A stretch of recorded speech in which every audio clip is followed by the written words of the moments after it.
Estamos en la antigua Roma, siglo I antes de Cristo. Tienes dos opciones. Puedes nacer niño o niña. Si naces niño, tendrás un nombre propio de la familia en la que has nacido. Por ejemplo, si naces en la familia Julia, serás Julio. Pero además tendrás un praenomen, por ejemplo, Cayo. Y finalmente, un cognomen, una especie de sobrenombre por el que pasarás a la historia. Así, un niño que nazca en Roma puede ser conocido como Cayo, Julio, César. Pero, ¿y si naces niña? Si naces niña, simplemente llevarás el nombre de la familia en la que naces. Si naces en la familia de los Fulvios, te llamarás Fulvia. Si tienes una hermana, tú serás Fulvia la mayor y ella Fulvia la menor. En el caso de nuestra protagonista, su nombre es simplemente Fulvia.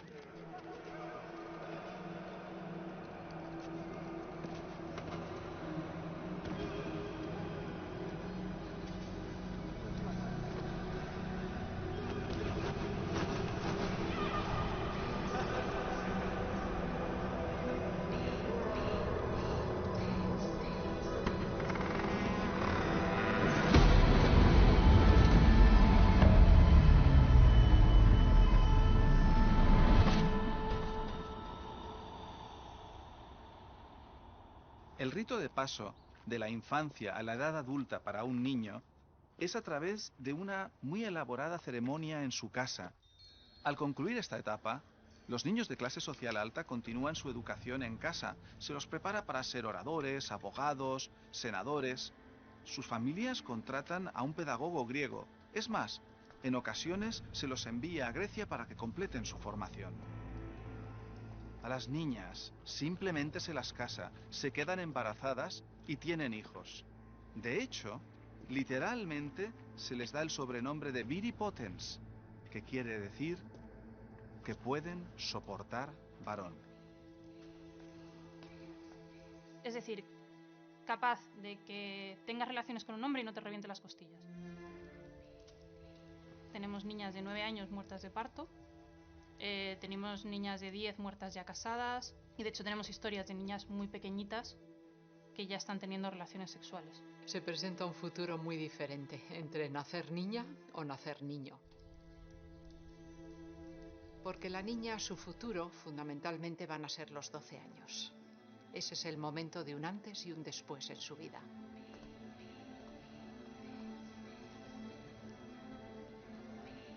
Odie, Fulvia, Domi Flacoro, Nubita cum, Claudio Pulcro, Mactes Tutaelis. Normalmente los niños se casan con 30.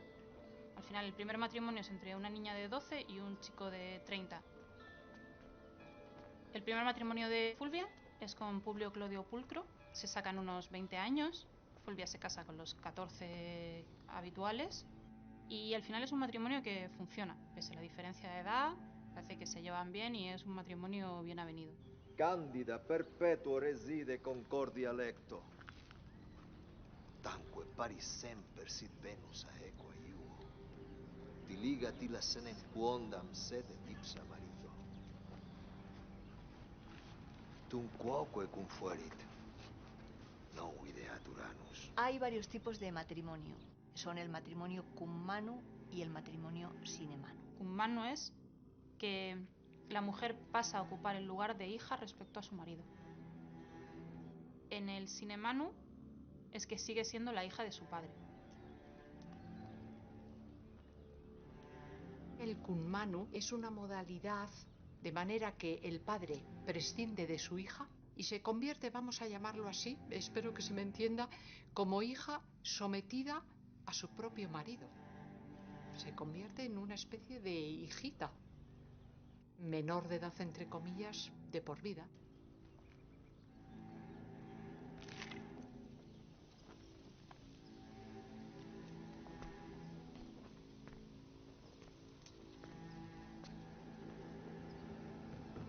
Uxorem tibi sese travi, quae omnem suam vitam tecum per agravi.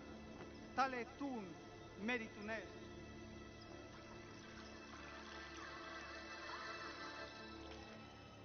no se las consideraba ni siquiera personas, en el sentido jurídico, de lo que es una persona, un sujeto con derechos.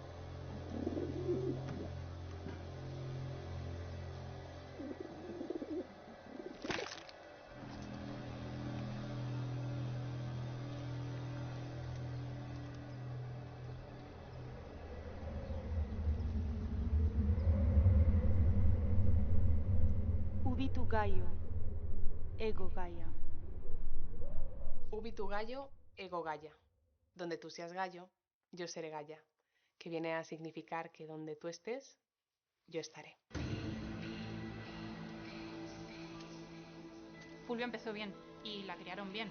Tuvo más suerte que probablemente la inmensa mayoría de niñas. Fulvia es un caso muy excepcional. Fulvia crece sabiendo que es una heredera, sabiendo que puede influir, sabiendo que su familia tiene un juego político que ella puede seguir. Que cómo lo va a hacer al final con los matrimonios. Y además Fulvia tiene una ventaja que es que no sé cómo la criaron, no sé qué le dijeron, pero va a llevar mucho más las riendas que otros. La República Romana no es un Estado republicano como entendemos hoy día. Aquí, unas pocas familias concentran todo el poder político, se reparten todas las tierras y acumulan todas las riquezas. El final de la República es particularmente violento. Clodio y Fulvia salen acompañados por un grupo de exveteranos de guerra y exgladiadores. Sabemos que desde muy joven Fulvia acompaña a su esposo y esto le ha dado un conocimiento muy profundo de los bajos fondos de la Roma más oscura. Clodio lo que hace en Roma básicamente es utilizar los colegios, que son asociaciones profesionales, clubs de amigos, los utiliza para montar bandas armadas e influir en la política. O sea, los colegios son la mafia.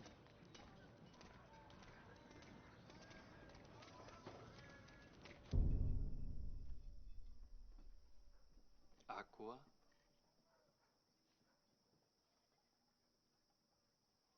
Winum.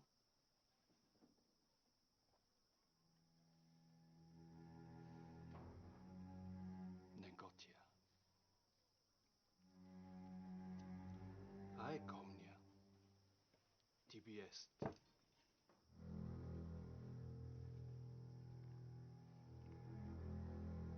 Claudio, fortunam habes, viginti, ut magistratum tibi firmet.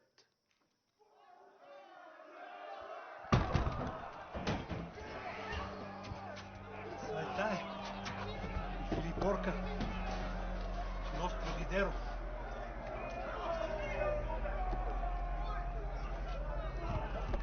Sete iuno per castrument pollucem.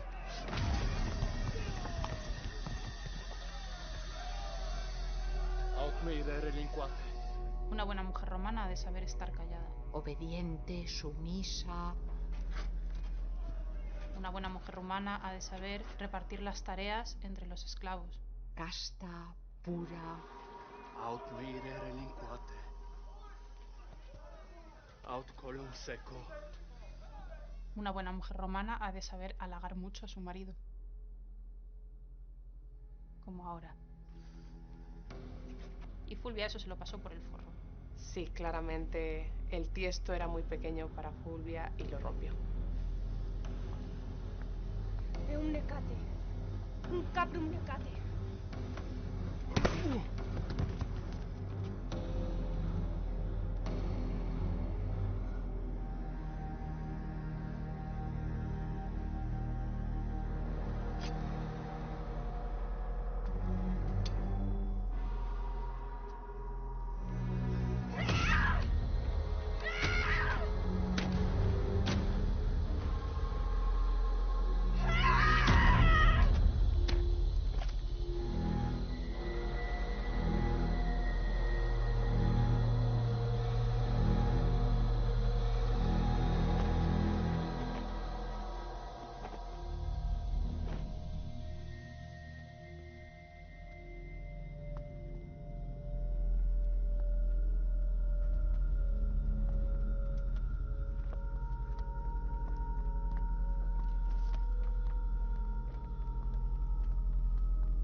Et ayuno. Quam gladiatricem Roma perdidit. Cicerón dijo que había constancia de que el rostro de Fulvia se había salpicado con la sangre de los que morían a sus pies.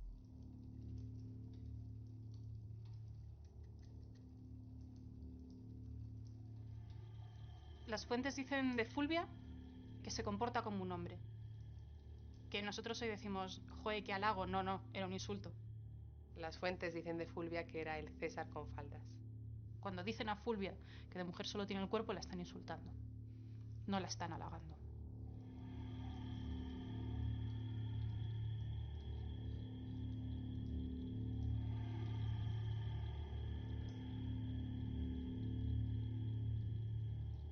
Básicamente hay dos tipos de mujeres en Roma. Está la esposa y la puta. Y la que no es una buena esposa es una puta. Aquí encajamos en un cajón o en el otro. Y es una división que al fin y al cabo sigue hoy en día. Están las niñas buenas y las niñas malas. Y las niñas malas es normal que le pasen cosas malas. Porque no se comportan bien. Y si no te comportas bien es tu culpa.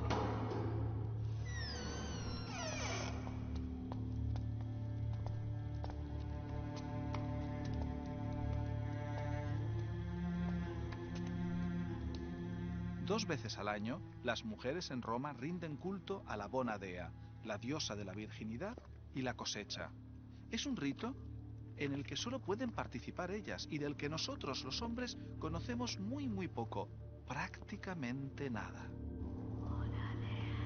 Los misterios de la Bona Dea se celebran esta noche en la Domus del pretor Julio César. Para no mancillar los ritos, todos los animales macho han sido apartados de las inmediaciones. Se han ocultado estatuas, pinturas y todas las representaciones masculinas de la casa. Bona Dea, la buena diosa, es tan poderosa que no está permitido ni mencionar su verdadero nombre. Sabemos poco porque todos los ritos religiosos privados, muchas veces las fuentes son un poco confusas. Y como los romanos no sabían qué pasaba dentro, porque no podían participar, pensaron que solo podía ser una orgía fantástica entre mujeres follando entre ellas. Porque si no están ellos, tiene que ser porno. Y si están ellos también, pero bueno.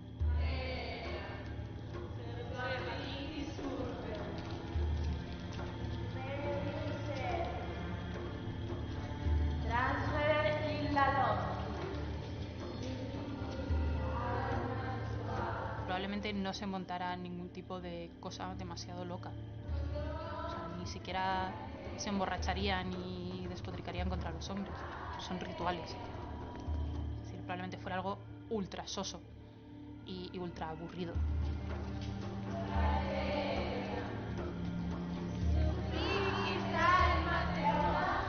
Hay algo a lo que los romanos son tremendamente aficionados, a meterse en líos. Esta ciudad está repleta de historias surrealistas que parecen provenir más de la retorcida mente de un guionista moderno que de un historiador de la época. Y si no, vean lo que sucedió aquella noche.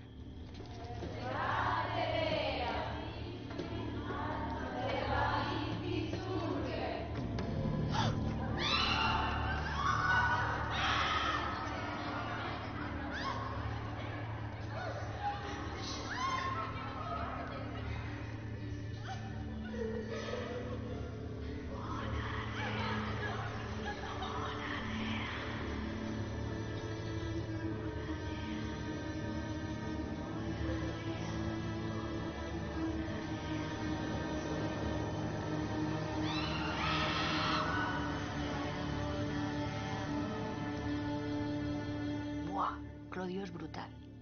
Qué sinvergüenza el tío. ¿Qué pasa? Que le pillan, porque pues, su capacidad de disfrazarse era nula y su conocimiento sobre lo que pasaba dentro, pues menos aún. Así que debió cagarla big time. Y le pillan. Pues a lo mejor hizo una apuesta con sus amigotes, es decir, ¿a qué entró ahí? Y la lío. Y efectivamente. Claudio es un personajazo. O sea, es un personajazo porque la lió pardísima. Aparte fue un escándalo en toda la ciudad en aquel momento.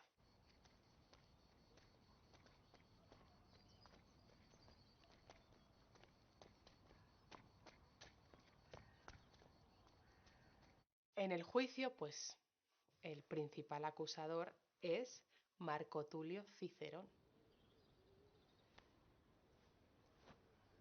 Claudius, invitio.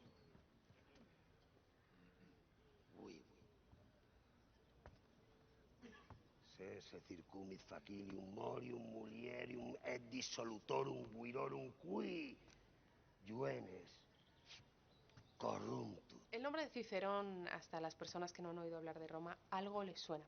Él era un orador, un político, un senador. Podríamos estar días hablando de quién era Cicerón y de todo lo que hizo. Tuvo una carrera como abogado absolutamente brillante. Cicerón era un personaje que hoy consideraríamos ridículo si estuviera en el Parlamento, pero como ha quedado como el gran orador, pues lo respetamos un montón, pero no. Un nuevo rico puede ser, pero sin nobleza, digamos, sin pedigrí. Viri estuplum et omnes lascivias cupiti. Et octotum non es.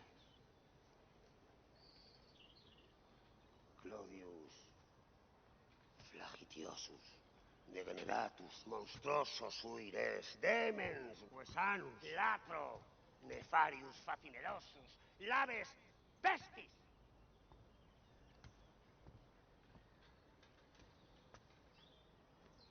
Impudicus et vitiosus ob natura contra nostrum sacratiorem cultum religionis machinatur est. Tanquam bona dea rituales.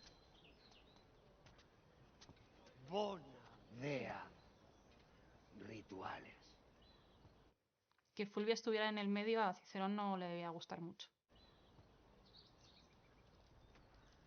Fulvia, por parte de madre, desciende de la familia Sempronia, una familia muy ilustre. Su padre, Fulvio Flaco, es un senador muy adinerado de Roma. Fulvia tiene mucho dinero. Pero a su padre se lo conoce en Roma con un apodo, con el que se burlan de él. Lo llaman Bambalio. ¿Por qué? Porque balbucea, porque tartamudea. Y este es un apodo que le ha puesto el mayor enemigo de la familia de Fulvia, Marco Tulio Cicerón. Efectivamente, Cicerón llama al padre de Fulvia Bambalio, que quiere decir tartamudo, que quiere decir persona a la que no se le entiende bien. Y al final, Fulvia lo que mama en su casa es que Cicerón es un asqueroso que se está metiendo con su padre día sí, día no, obstaculizando su carrera política. Cicerón, que tiene una lengua venenosa, a todos sus enemigos políticos les pasa por el estilete. Los juicios en Roma pues dependían del dinero que tuvieras. No había nada que no se pudiera comprar, ¿no? Lo que nos cuenta Cicerón es que los contactos del matrimonio se encargaron de sobornar a quien había que sobornar, amenazar a quien había que amenazar. Fulvia tenía mucho dinero. Sabía perfectamente lo que quería y sabía muy bien cómo hacerlo. Claudius non est plusquam rei publicae inimicus qui personatus et afeminatus nostras sacras institutiones viruere machinatum. Publius Claudius a Crocota, a Mitra, a muliebribus soleis purpureisque fasceolis, a Estrofio, a Salterio, a Flagidio, a Estupro.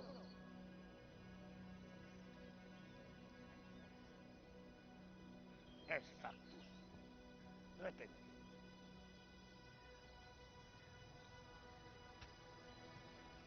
Popularis.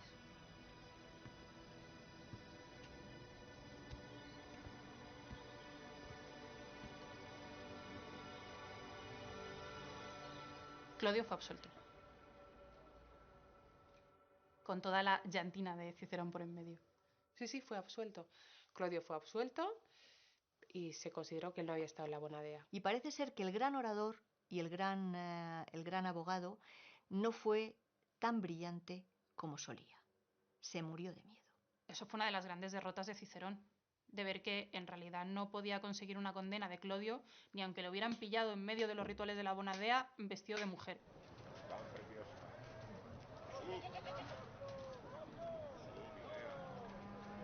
En Roma hay dos facciones políticas principales, los populares y los optimates. Y Clodio y Fulvia son el brazo armado de los populares, y controlan los bajos fondos, han montado su mafia. En el currículum de Fulvia había de todo: soborno, extorsión, tráfico de mercancías, asesinato, amaño de elecciones, y aún así el pueblo los adoraba. Gracias, gracias.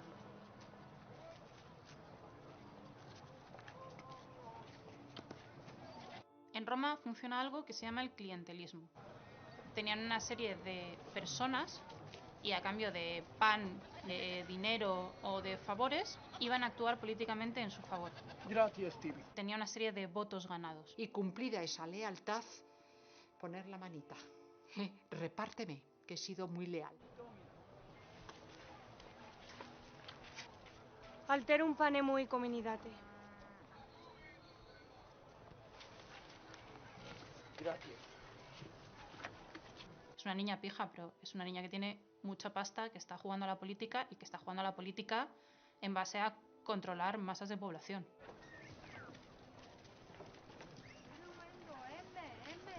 Fue una mujer fuerte, una mujer luchadora, una mujer que le tocó lidiar con conflictos muy importantes.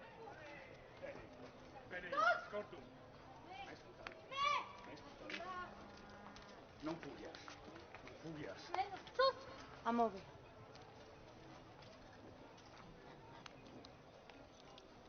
Rates domina. Evidentemente, estas personas, estos políticos, iban acompañados de una especie de guardia armada que servía para defenderse, pero servía para atacar. Y eso en un momento se descontrola. Se descontrola tantísimo que acaba con muertos.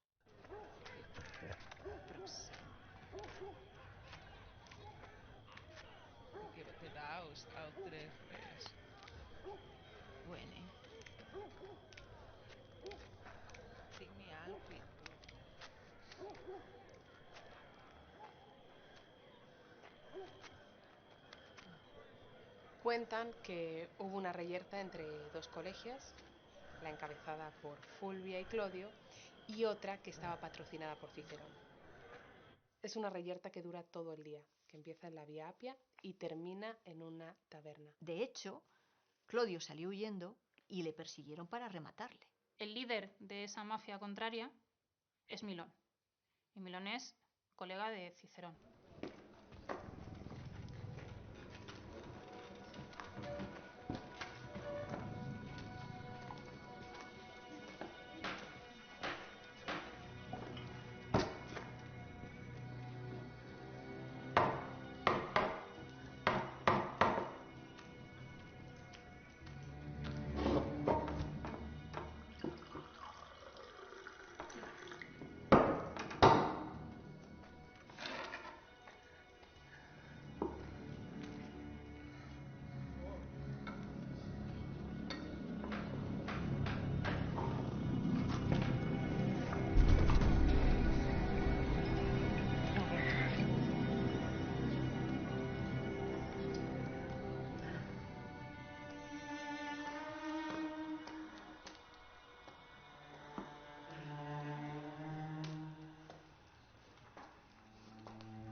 Confessiste?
Ubus Claudius Purker.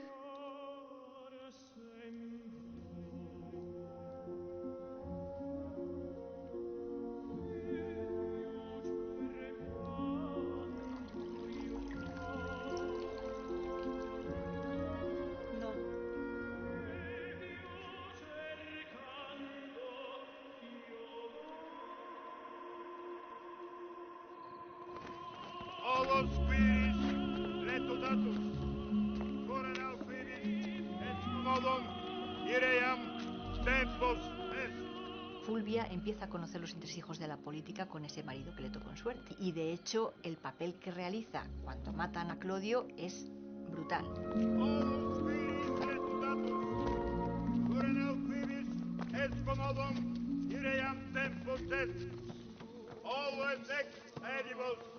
Cuando alguien fallece es un elemento fundamental pues el limpiar y el cuidar al cadáver y vestirlo con sus mejores galas. Lo que nos cuentan los autores es que Fulvia dejó las heridas de su marido al descubierto, dejó esa sangre para que todo el mundo pudiera ver y pudiera constatar el asesinato cruel al que había sido sometido.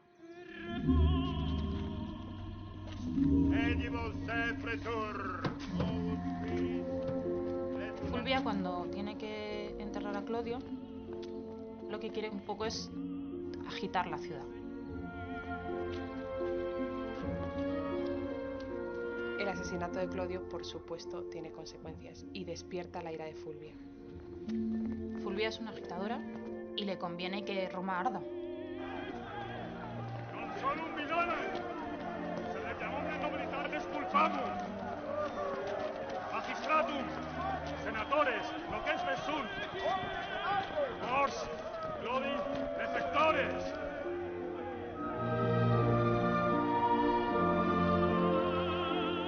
Y aunque ella, como mujer, no tiene permitido entrar al Senado, sí puede reducirlo a cenizas. Y acaba metiendo el cuerpo de su marido en el Senado y prendiéndole fuego.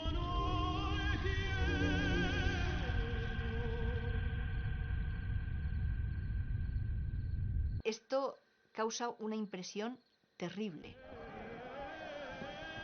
No se quedó en casa llorando. Ya había demostrado previamente que no era una mujer común y que no se le ponía nada por delante, y lo demostró más adelante también, claro.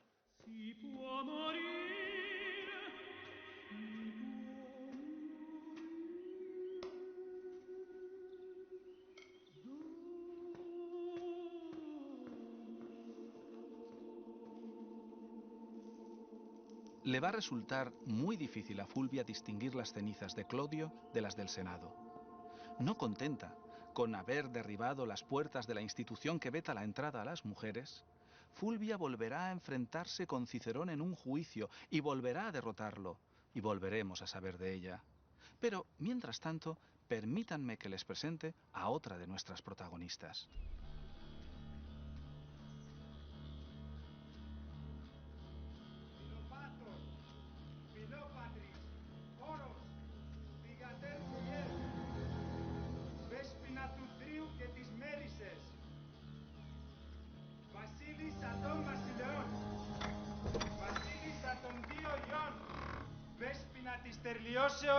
Και μεγάλη εν το κέντρο.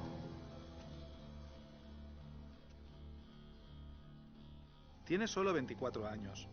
A estas alturas ya es comandante naval, diplomática y ha elaborado varios tratados de medicina, mecenas de las artes, militar y una excelente jinete. Se ha formado en oratoria, filosofía griega, escritura y poesía. Su lengua materna es el griego, pero no tiene problemas en hacerse entender en etíope, egipcio, arameo, árabe, sirio, medo, parto o latín. Su riqueza es tal que a ella misma le resultaría imposible calcularla. Si nos viéramos en la obligación de hacer un listado con las 5 mujeres más famosas de la historia, sin duda ella estaría en el elenco. Es diosa y faraona de Egipto a tiempo completo, y podemos afirmar, sin miedo a equivocarnos, que en este momento Cleopatra es la mujer más poderosa del mundo.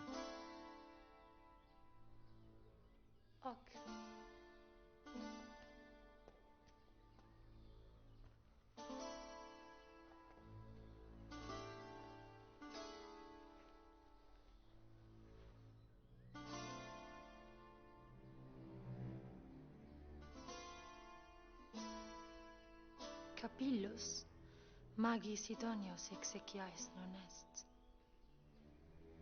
Non. Tunc mortuaes tumultum non ponas. Estamos en el año 45 a.C. Cleopatra ha llegado a Roma porque en Egipto conoció a Julio César y han tenido un hijo juntos. Es un viaje político. No me voy de vacaciones a Roma a ver cómo es la ciudad.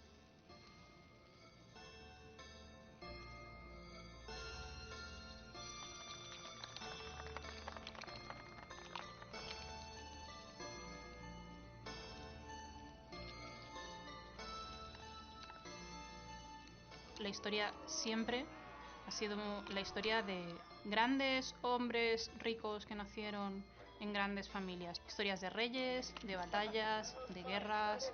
Hemos contado la historia solo del 2% de la población. César conquistando la Galia y haciendo un genocidio y matando un montón de gente para obtener el poder.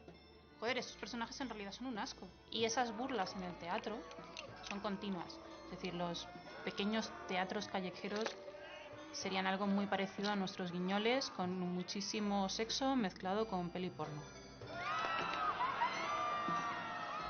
Claro que había teatros en Roma, aunque es una tradición griega, llegó a Roma y tuvo muchísimo éxito. Y si hubo algo que tuvo éxito especialmente fue la sátira.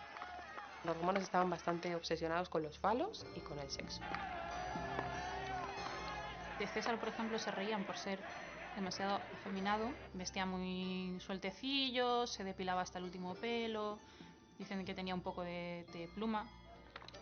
César, al que vemos siempre como el gran estratega, el gran político, al final era un acomplejo. Uno de los grandes complejos de César era que se estaba quedando calvo a pasos agigantados. Una de las formas de conceder medallas de los romanos es conceder coronas, de laurel, de roble, etcétera, etcétera. Y a César le dan una. Y esa corona tú la podías llevar por la calle, pero era una horterada del 15. Pero como César tenía un mogollón de complejos con que se le caía el pelo a puñados y estaba calvo, siempre llevaba la corona. Es como hacerte la cortinilla, es ridículo, te estás quedando calvo, asúmalo, rápate, ya que sí, no vayas con una corona por la calle. Parte de la promiscuidad de César es liarse con todo gobernante extranjero que pudiera. Si lo hace Cleopatra, mal. La política se hace en la cama, salvo que seas una mujer, claro. Si eres una mujer, pueden hacer política contigo en la cama. De hecho, en estos años, cuando está Cleopatra allí, él se va a proclamar dictador perpetuo. Cleopatra estuvo en Roma 1 año y medio. Cleopatra políticamente era importante. Roma necesitaba a Cleopatra. Roma necesitaba a Egipto. Para millones de personas, Cleopatra es una diosa viviente. Eres una reina griega, pero también eres una diosa egipcia. Pero también eres una estratega dentro del Mediterráneo. También tienes todo un reino detrás. Y Cleopatra además es diosa para sus súbditos. Y en algún momento eso te lo tienes que acabar creyendo. Es como para venirse arriba. Aparte de la pasta, tenía dinero como para enterrar a cualquiera de los romanos con los que convivía en Roma. O sea, podía ahogarlos en oro.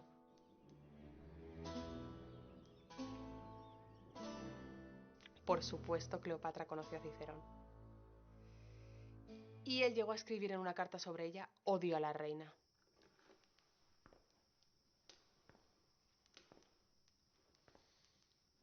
Cicerón era un hombre muy vanidoso, vanidosísimo. Y lo sabemos no solamente porque se pavoneaba con un pavo real en los juicios. Conociendo a Cicerón, todo el que le hacía sombra pues seguramente no le gustaba.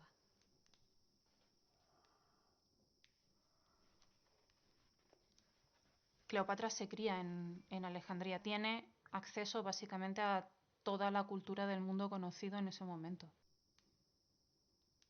Tucídides. Exemplaris tanta equalitatis existentia non esquiva. Eira, de bello Peloponnesiaco para. Et quam primum, in domum nostri amici Ciceronis, mittere fac.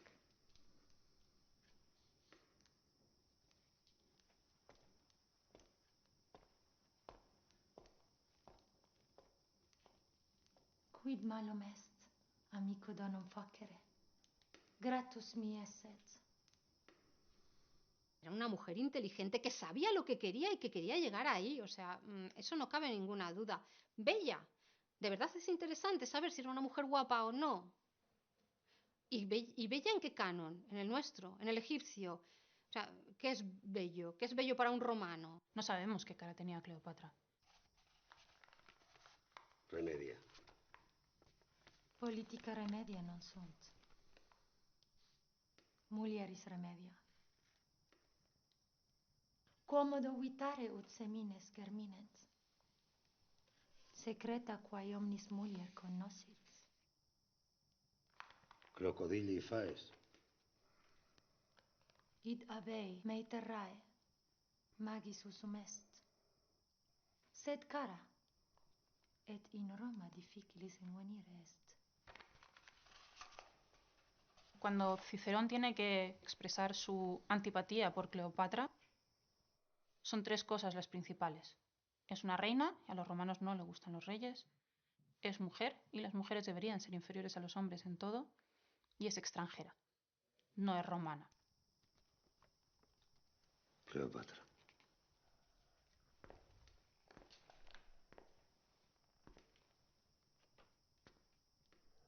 Meus non est. De me est. Una mujer romana no puede ni gobernar, ni legislar, ni administrar su propio patrimonio, ni siquiera tiene derecho a tener nombre. Cleopatra sí. Ella tiene mucho más poder de lo que podrá soñar ninguna mujer jamás, en aquella época y ahora.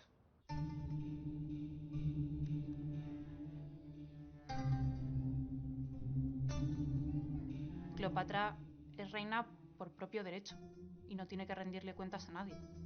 No tiene ningún hombre por encima al que le deba ningún tipo de lealtad, obediencia o sumisión.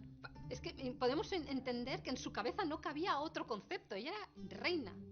Y había nacido reina y era hija de dioses. Y en el momento de morir iba a ser una diosa.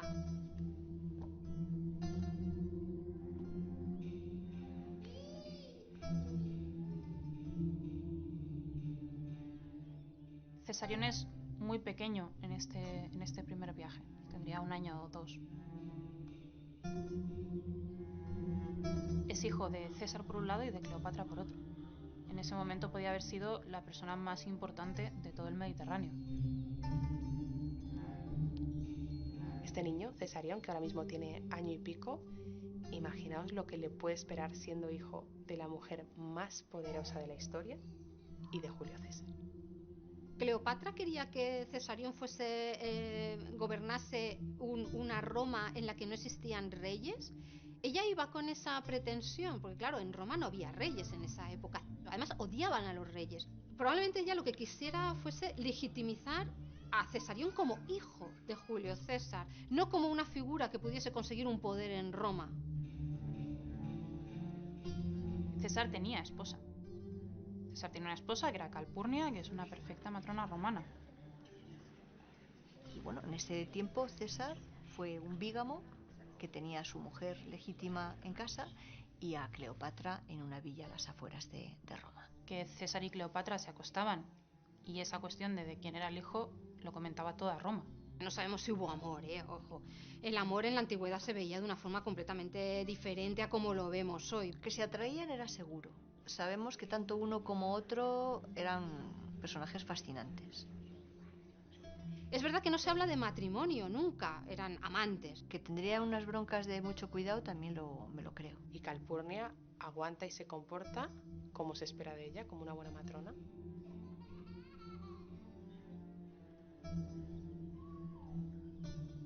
Así como sabemos lo que dicen los romanos de Cleopatra, no sabemos lo que dicen las romanas de Cleopatra. Ninguna nos ha contado qué le pareció Cleopatra. Podemos imaginarnos el sentimiento de la patricia, ¿no? Al ver llegar a esa señora, que ha tenido un hijo con su marido, pero es que su marido ha aceptado a ese hijo que ha tenido con esta señora por una bárbara.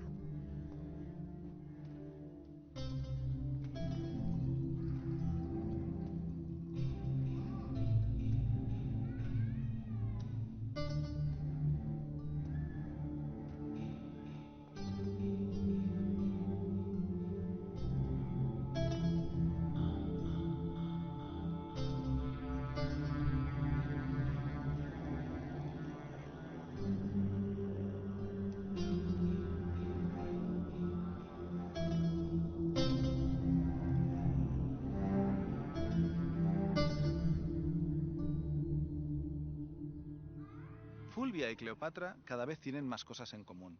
Las dos son poderosas. Las dos se rebelan contra el rol que se les ha asignado como mujeres. Las dos son capaces de hacer temblar los cimientos de Roma. Y a ninguna de las dos la historia las citará como ejemplo de virtud.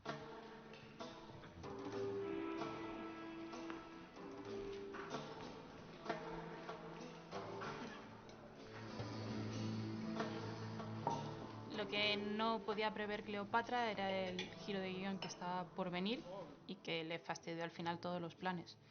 Y tuvo que improvisar sobre la marcha.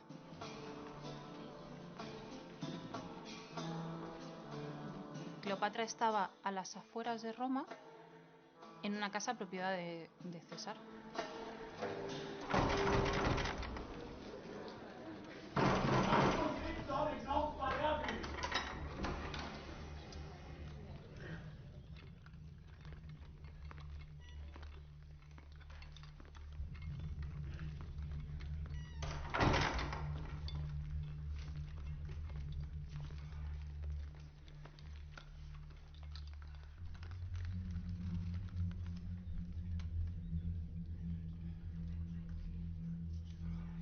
Es el 15 de marzo del año 44 a.C. Un grupo de senadores, harto del poder que ha concentrado en sí mismo Cayo Julio César, se interponen en su camino y, según la fuente que leamos, le asestan entre 23 a 35 puñaladas.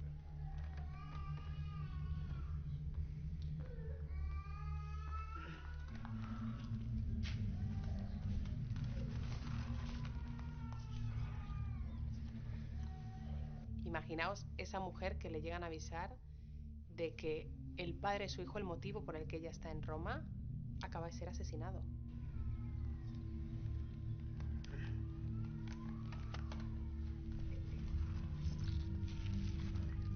Legios esta ferrata fidelis constant. Fognavisti cum Iulio Caesare, in Alexandria miles. Certe, domina. Secunda cors, primus manipulus. Protege suo figlio.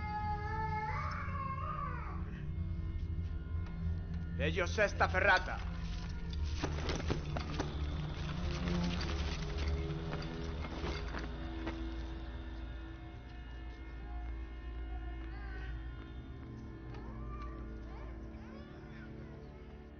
A Cleopatra se le van los planes al traste y todos los que llevaban meses haciéndole la pelota a Cleopatra cambian de bando en un segundo. ¡Proceda! ¡Meretrix! ¡Escortum! ¡Meretrix! ¡Escortum! ¡Proceda! Y el problema es qué pasa después. Se ha movido todo el tablero del juego político en Roma. Nadie sabe qué va a pasar. Nadie sabe si van a seguir acuchillando gente. Pues yo creo que lo primero que pensaría es salvaguardar la vida de su hijo, porque sabía que era lo segundo que iban a ir a por él.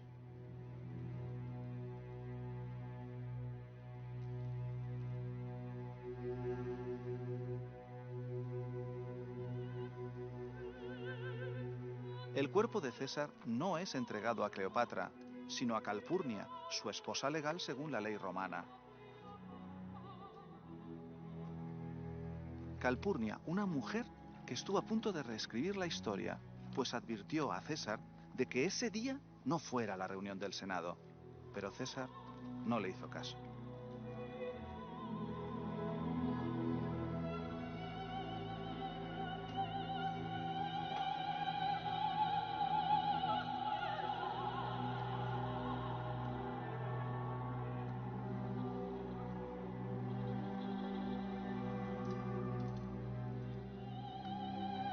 La pira funeraria de César ardió durante más de 3 días en el centro del foro de Roma. A Cleopatra no se le permitió acudir al funeral. Poco después, abandonaría Roma por la puerta de atrás para poner a salvo a su hijo.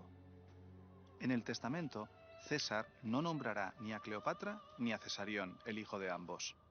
Cleopatra había venido a Roma con un plan muy ambicioso, probablemente el plan más ambicioso de la historia de la humanidad, pero no pudo ser. Ahora bien, ni Cleopatra ni Fulvia han dicho aún su última palabra.